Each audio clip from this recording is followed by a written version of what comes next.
Badie السماوات والارض، اس لفظ کو ذرا نوٹ کیجئے، وہ آسمانوں اور زمین کو عدم محض سے پیدا کرنے والا ہے۔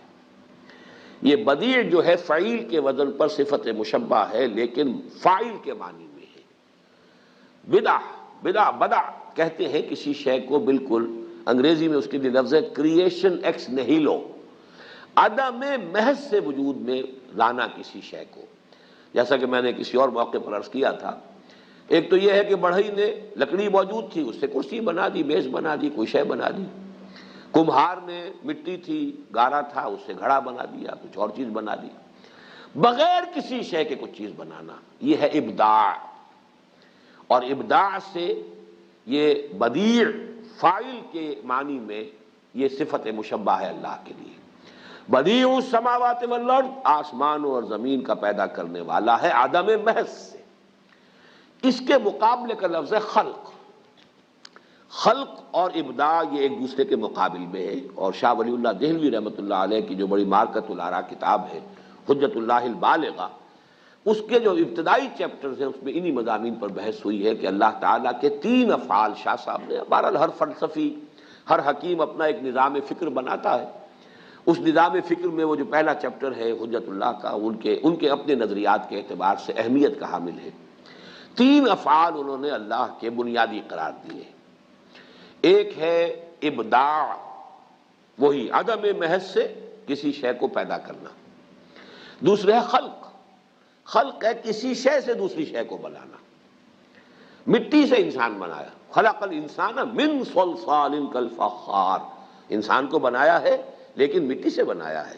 وہ مٹی کے جو وہ گارا، اور پھر ہم مسنون مختلف الفاظ آئے ہیں، وَخَلَقَ الْجَانَّ مِن مَارِجٍ مِّن نَار، جنات کو بنایا ہے آگ کی لپٹ سے۔ یہ جو لو ہوتی ہے، اوپر جو شعلے کے اوپر جو ایک تو اس کا لیومنس حصہ ہے جو نظر آتا ہے، اور ایک ایسا حصہ ہوتا ہے انویزیبل، نظر نہیں آتا، وہ ہے جس سے کہ در حقیقت جنات کی جو ہے وہ تخلیق ہوئی ہے۔ یا اگرچہ قرآن میں نہیں ہے، حدیث میں ہے مسلم شریف میں کہ ملائکہ کو اللہ نے بنایا ہے من النور، نور سے بنایا۔ تو کسی شے سے کسی شے کو بنانا یہ خلق ہے، بغیر کسی شے کے وہ ابداع ہے۔ پھر اس خلق اور ابداع کے بعد تدبیر ہے، یدبر الامر من السماء الى الارض ثم يعرج الیہ فی یوم کان مقدارہ الف سنۃ مما تعدون۔ اب وہ تدبیر ہے، اس تخلیق اور ابداع کے ذریعے سے جو چیزیں آئی ہیں اب ان میں الٹ پھیر ہو رہا ہے۔ تلک الایام نداولها بین الناس، اسی میں جو ہے آگے پیچھے، کسی کو آگے کسی کو پیچھے، وہ تدبیر ہے اللہ کی، وہ تدبیر۔ اور اس میں قرآن مجید کے دو مقامات سے معلوم ہوتا ہے کہ 1000 برس جو ہے ہمارے انسانی تقویم کے، اس کی تدبیر اللہ کے ہاں طے پا جاتی ہے۔ کوئی اس کی ایک پلاننگ جو ہے، 5 سالہ منصوبہ ہمارا ہوتا ہے، 7 سالہ منصوبہ ہوتا ہے، اس اللہ تعالیٰ کی اس کائناتی جو بھی تدبیر ہے اس کا کوئی 1000 برس ہمارے حساب سے، اس کے حساب سے کوئی اللہ کی حکمت خصوصی جو ہے اس 1000 برس کے لیے معین ہو چکی ہوتی ہے۔ تو تین جو افعال ہیں اللہ کے بنیادی، ابداع، خلق اور تدبیر، اس کو فرمایا بدیع السماوات والارض، وہ آسمانوں اور زمین کو پیدا کرنے والا ہے عدم محض سے۔ وَإِذَا قَضَىٰ أَمْرًا فَإِنَّمَا يَقُولُ لَهُ كُن فَيَكُونُ، اور وہ جب کسی معاملے کا فیصلہ کر دیتا ہے تو وہ کہتا ہے بس صرف یہ کہ ہو جا، اور وہ ہو جاتا ہے۔ یہ ہو جا اور ہو جاتا ہے، یہ تکوین کہلاتی ہے۔ ابداع اور تکوین میں کوئی ٹائم ایلیمنٹ اس میں شامل نہیں ہے، خلق میں ہمیشہ ٹائم ایلیمنٹ ہوگا۔ اس دونوں کو فرق کو نوٹ کر دیجئے۔ اسی لیے خلق السماوات والارض فی 6 ایام، آسمان اور زمین پیدا کیے ہیں 6 دنوں۔